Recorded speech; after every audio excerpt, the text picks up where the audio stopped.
Aujourd'hui, je vous propose d'aborder le thème oser l'aléatoire.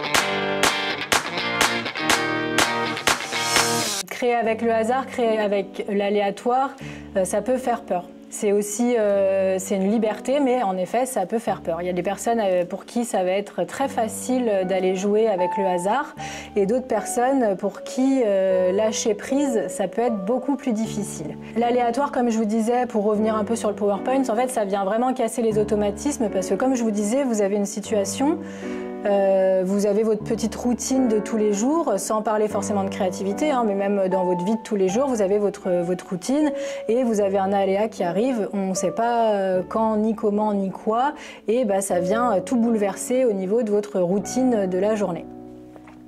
Et dans la créativité, c'est pareil. En fait, vous avez souvent des choses que vous faites, vous avez un style donc qui se retrouve à chaque fois, parfois même des manières de créer qui sont très récurrentes, qui sont répétitives ou qui, voilà, ça peut être pareil pour tout le monde, hein.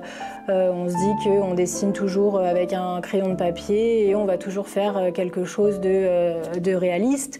Ou alors je prends toujours de la peinture acrylique et je choisis toujours de couleurs. Enfin voilà, on a notre petite routine et des choses qu'on fait tout le temps. Et finalement, l'aléa, il est là pour casser cette routine et venir nous chercher sur autre chose et voilà, sortir ce qu'il y a à sortir à ce moment-là.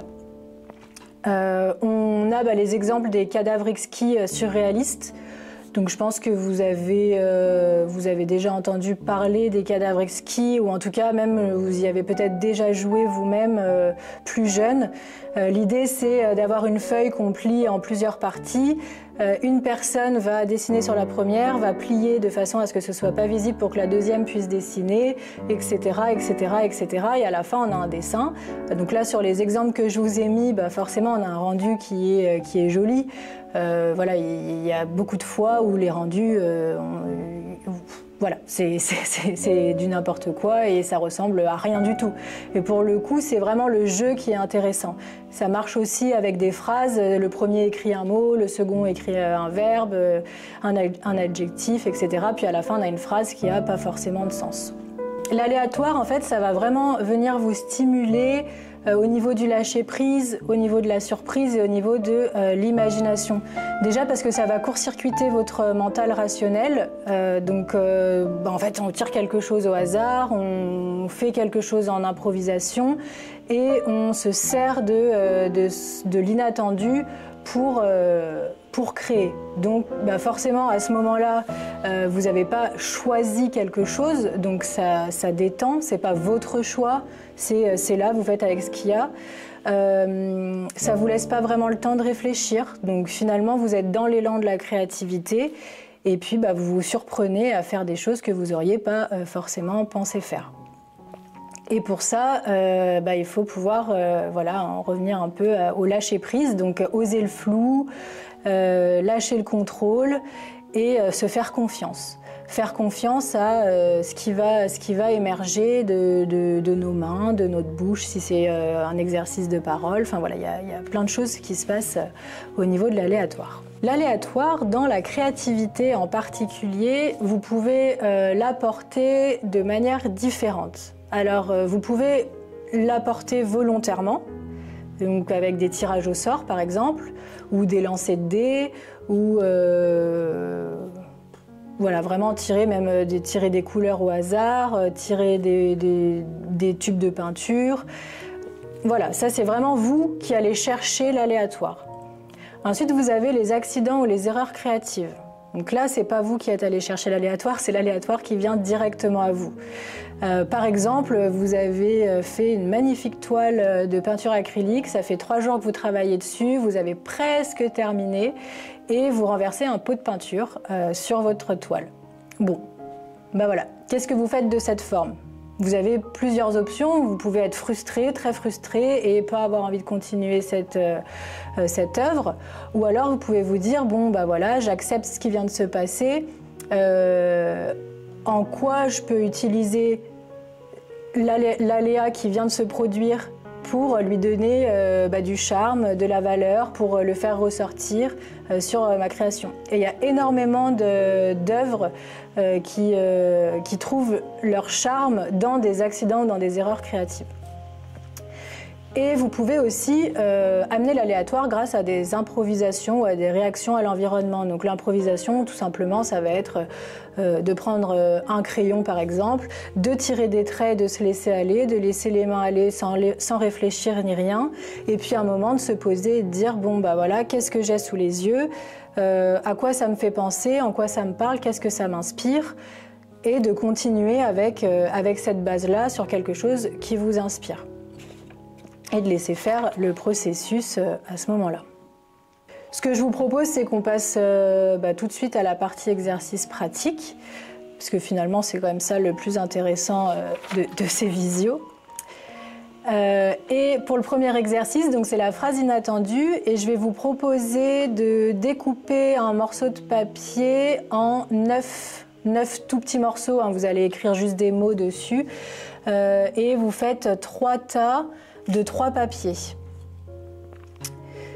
Sur le premier tas, vous écrivez donc sur le premier papier une sorcière, sur le second un enfant qui ne dort jamais et sur le troisième une horloge. Vous pliez les 3 petits papiers, vous le mettez dans un tas qui sera votre tas personnage. Et ensuite, vous faites la même chose avec les 3 autres papiers en écrivant un grenier sur un, une forêt flottante, une ville sans bruit. Vous fermez vos 3 petits papiers, c'est votre tas lieu.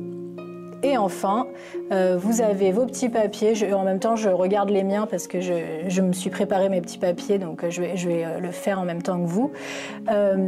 Donc le tas des événements avec un papier fait annuler, une lettre trouvée et un bruit étrange. Donc du coup, pour la phrase inattendue, on va tirer un papier dans chacune des catégories et on va écrire une histoire ou un poème à partir de la combinaison qu'on a en 10 minutes.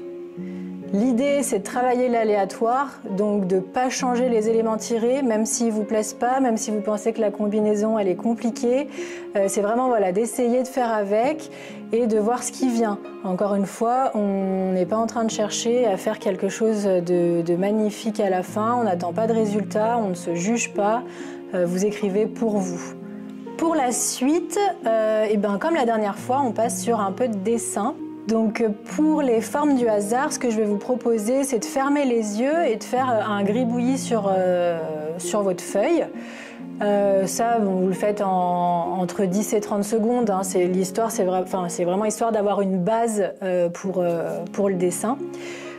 Et une fois que vous avez fini votre gribouillis, vous ouvrez les yeux et vous prenez un temps d'observation de la forme qui est sur votre feuille. Donc pour ça, vous pouvez tourner la feuille. Hein.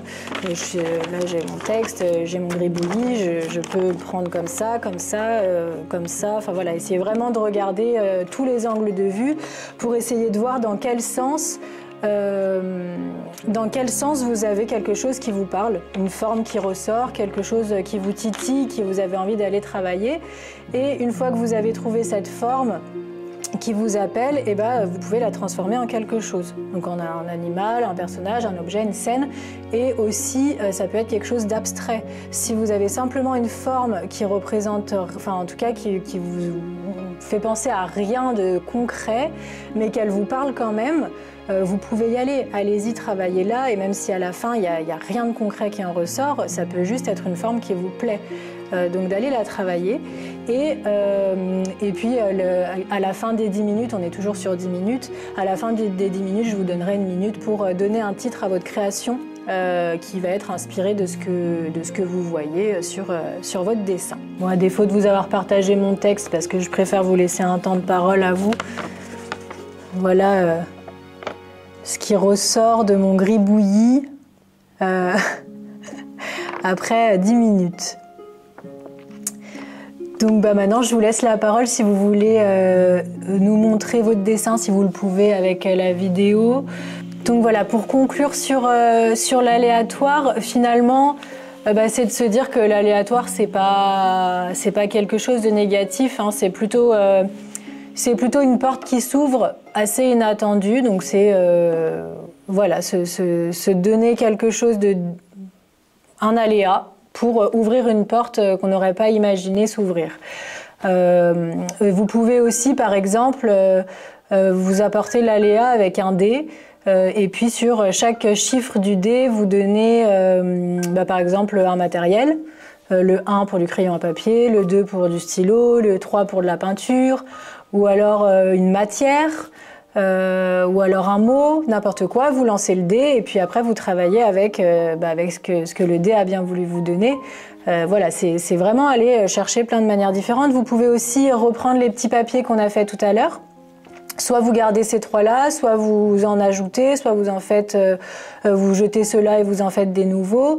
Et vous pouvez poursuivre en faisant soit des écrits comme on a fait tout à l'heure, mais vous pouvez aussi, avec ces mêmes types de papier, avec ces mêmes combinaisons, créer un dessin.